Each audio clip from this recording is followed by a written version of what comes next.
सबसे पहले आपकी तरफ आऊंगा। आप क्या समझते हैं कि सदर ट्रंप के एक तरफ बयानात हैं कि मुआहिदा जो है वो ईरान से हो रहा है, फिर उसी में आगे चल के वो ये बात करते हैं कि ईरान को मुआहिदा कर लेना चाहिए, फिर आगे चल के वो ये बात करते हैं कि ईरान अगर मुआहिदा नहीं करता तो फिर सख्त नताइज भुगतना पड़ेंगे, फिर आगे चल के ये भी करते हैं कि हो सकता है वो मुआहिदा ना करे। ये जो एक मखमसे की सूरत हाल का अक्स डोनाल्ड ट्रंप की शख्सियत के अंदर दिखाई दे रहा है, आप क्या समझते हैं कि ये उनकी शख्सियत की बेहतरीन अक्कासी कर रहा है, या फिर इस वक्त वो उलझन का इस हद तक शिकार हो चुके हैं, इब्तदाई तौर पे जो तखमीने लगाए गए थे उसके बरक्स मंजरनामा देखने को मिला है, जिसकी झलक उनके बयानात में दिखाई दे रही? थैंक यू वेरी मच, आपने मुझे प्रोग्राम में लिया। देखिए, मैं एक चीज तो बहुत अभी तक बहुत अच्छे तरीके से एस्टेब्लिश हो चुकी है, वो है mercurial attitude of president Trump. कि वो निकले तो थे बहुत बड़े लॉफ्टी ऑब्जेक्टिव्स के साथ, जब उसको अचीव नहीं कर पाए और उनकी तमाम असेसमेंट्स और उनके जो अंदाजे थे वो गलत हुए, तो उसके बाद से सुबह उनका कुछ और बयान होता है और शाम को कुछ और होता है। बल्कि मैं कहूँगा कि हर गुजरते एक मिनट के साथ उनका बयान चेंज होता है। मेरे नजदीक मेरी जो असेसमेंट है वो ये है कि ये जो प्रेसिडेंट ट्रंप की जो ट्वीट्स हैं और जो बयानात होते हैं, इनका जो हकीकत है उससे कोई ताल्लुक नहीं है। इसका टोटल मकसद है कि फाइनेंशियल मार्केट्स को ड्राइव करना। जब वो एक पॉजिटिव स्टेटमेंट देते हैं, फाइनेंशियल मार्केट्स ऊपर चली जाती हैं। जब ईरान की तरफ से कोई रिबटल आता है, फाइनेंशियल मार्केट्स नीचे चली जाती हैं। तो एक बड़ा क्लियर पैटर्न नजर आ रहा है कि इजराइल और अमेरिका अपने अहदाफ जो थे उनके तो कहीं भी नजदीक नहीं है। लेकिन आपने अक्सर सुना होगा, कभी वो कहते हैं मैं जंग जीत चुका हूँ, कभी वो कहते हैं मुझे किसी की मदद जरूरत नहीं है, कभी वो कहते हैं कि मैं अभी रिक्वेस्ट करता हूँ अपने एलायंस को कि वे आए और मुझे हेल्प करें ये जो है स्ट्रेट ऑफ हॉर्मुज़ को खुलवाने में। तो ये बहुत ही एक कंफ्यूज एनवायरनमेंट चल रही है। अगर हम ऑन ग्राउंड सिचुएशन को रिलेट करें तो मेरा ख्याल है कि इस वक्त भी ईरान का पलड़ा भारी है, और जो स्ट्रेट ऑफ हॉर्मुज़ है वो एक ट्रम्प कार्ड है इस वक्त ईरान के हाथ में, और अमेरिका कोई ऑप्शन भी उसके लिए वर्केबल नहीं रही। वो कभी चीन को कहते हैं, कभी रशिया को कहते हैं, कभी यूके को कहते हैं। अभी जो लास्ट ट्वीट प्रेसिडेंट ट्रंप ने की कि जिस किसी को ऑयल चाहिए खुद जाके ऑयल ले, मैंने बहुत कुछ किया, इससे आगे मैं नहीं करूंगा। तो that shows frustration and anxiety.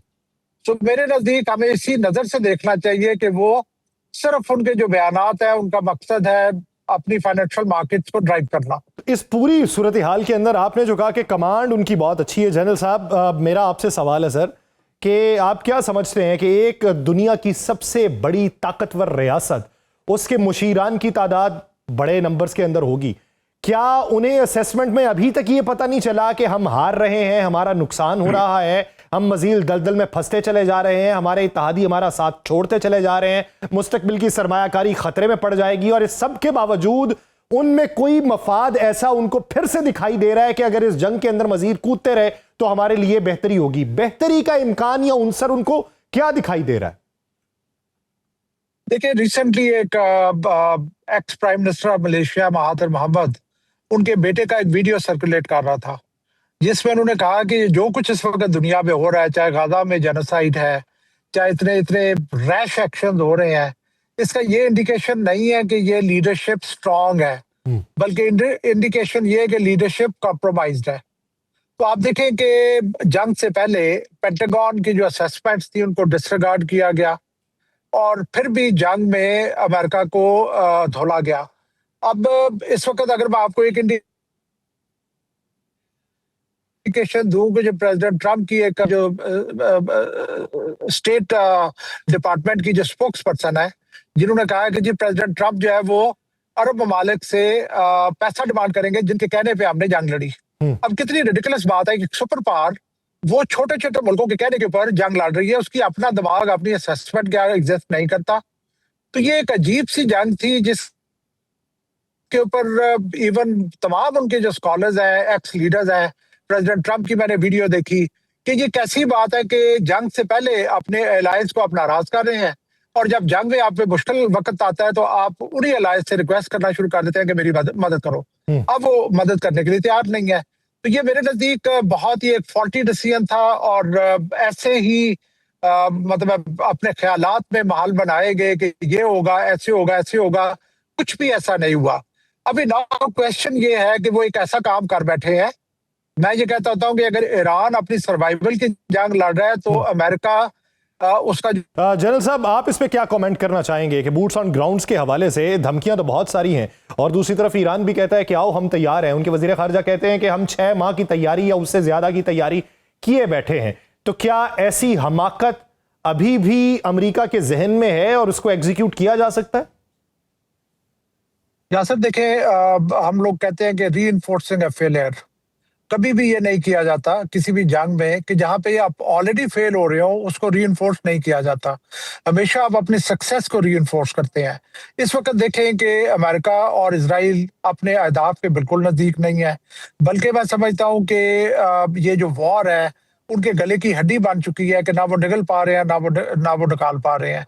सो इस सिचुएशन में जब ये जो ऑप्शन बूट्स ऑन ग्राउंड है, मैं कहीं पढ़ रहा था कि जब ये वियतनाम में भी गए थे तो इसी तरीके से 3000 फोर्सेज इनिशियल गई थी और जब वो वियतनाम की वॉर क्लोज हुई तो 5.5 लाख के लगभग इनकी फोर्सेज वहां पे मौजूद थी।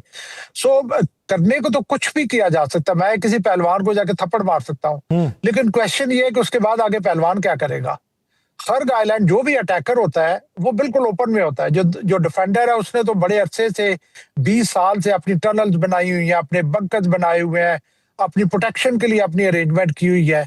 लेकिन जो अटैकर होगा वो तो बिल्कुल ओपन में होगा, उसको तो सारी कुछ वो चीजें नहीं मिलेंगी, तो वो एट द मर्सी ऑफ होगा उसके ऊपर जो कि मिसाइल्स आएंगे और ड्रोन्स आएंगे और इस तरह के अटैक्स आएंगे।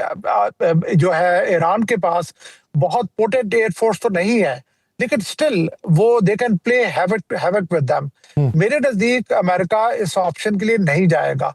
आपको इंडिकेशन नजर आ रही हैं कि अमेरिका एक छोटी सी कामयाबी को बड़ा ब्लो अप करके ऐसी कामयाबी शो करेगा कि मैंने ये जो है अचीव कर ली है और मैं अभी पैकअप करके जा रहा हूँ। फॉर एग्जाम्पल मैं आपको एपैथेटिकली कहता हूँ कि अगर ये इंटेंसिव बम्बार्डमेंट करें खर्ग आइलैंड की और उसके साथ क्लेम ये करें कि हमने ईरान को इकोनॉमिकली क्रिपल कर दिया है, इन हालात में अगर प्रेसिडेंट ट्रंप ये कह सकते हैं कि मैंने रिजीम चेंज कर दी है, वेर एज वी नो कि वहां पे कौन सी रिजीम है और कौन इस वक्त रूल कर रहा है ईरान को, तो वो खर्ग आइलैंड को उड़ा के ये कह सकते हैं कि जी मैंने तो बिल्कुल ईरान को 50 साल पीछे धकेल दिया है।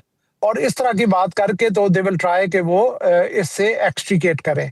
इस वक्त जो फाइनेंशियल इम्प्लीकेशंस है ग्लोबल, वो इतनी सीरियस होती जा रही हैं because of oil prices and other reasons कि अब तो बड़ी बेहिसी वाली स्टेटमेंट्स आ रही हैं कि जिस किसी ने ऑयल लेना है खुद जाके ले ले, मैं उसके लिए कुछ नहीं करूंगा। फिर ये कि जो यूएई के जो स्मॉलर कंट्रीज हैं उनसे पैसे लिए जाएंगे बिकॉज हमने जंग उनकी वजह से लड़ी है। ये बहुत ही रिडिकुलस और बड़ी परेशान अजीब सी बातें शुरू हो गई हैं। मेरा ख्याल है कि बूट्स ऑन ग्राउंड अमेरिका ये ऑप्शन अडॉप्ट नहीं करेगा। जनरल साहब, मेरा आखिरी सवाल आपसे ये कि पाकिस्तान की कोशिशें बहुत रही, हमने बहुत से ममालिक से राबिते किए, चाइना हमारे नायब वजीर आजम गए, वांग यी से मुलाकात की, 5 निकाती एक ऑप्शन रखा गया है। उस ऑप्शन में चाइना सालिस नहीं है न चाइना जामिन है। चाइना का किरदार आने वाले दिनों के अंदर क्या होगा इस जंग को रुकवाने के हवाले से, क्योंकि मुतासरीन में एक बड़ा मुतासरा मुल्क तो वो है ही। देखिए यासर, इस पर कोई शक नहीं कि पाकिस्तान का जो ये कदम है वो बहुत पॉजिटिव है कि पाकिस्तान जो है वो पॉजिटिव इनिशिएटिव लिया है और हम कोशिश कर रहे हैं to emerge as an agent of peace, कि जो पीस है वो लाने की हम कोशिश कर रहे हैं। वेयर एज कन्वर्सली जो इंडिया है वो that is emerging as an agent of chaos। सो मेरे नजदीक ये तो पॉजिटिव इनिशिएटिव है। और कि चाइना जो है वो बड़ी प्रूडेंट और बड़ी प्रैग्मेटिक उनकी पॉलिसी होती है। दे आर ऑब्जर्विंग, वो तो वैसे हमें पता है कि चाइना और रशिया दोनों के दोनों बिहाइंड द सीन वो इस जंग में अपनी सपोर्ट जो है वो ईरान को दे रहे हैं। लेकिन चाइना का एज अ गारंटर बीच में आना और फिर ये समझना कि प्रेसिडेंट ट्रंप जैसी शख्सियत उन चीजों को मानेगा या वो उन चीजों को फॉलो करेगा, that is a bit of question. लेकिन ये कि ओवरऑल अगर मैं कहूँ तो 25 में और 26 की दोनों जंगों में जो बेनिफिशरी रहे हैं वो वेस्टर्न ब्लॉक रहा है, which is comprised of Russia and China.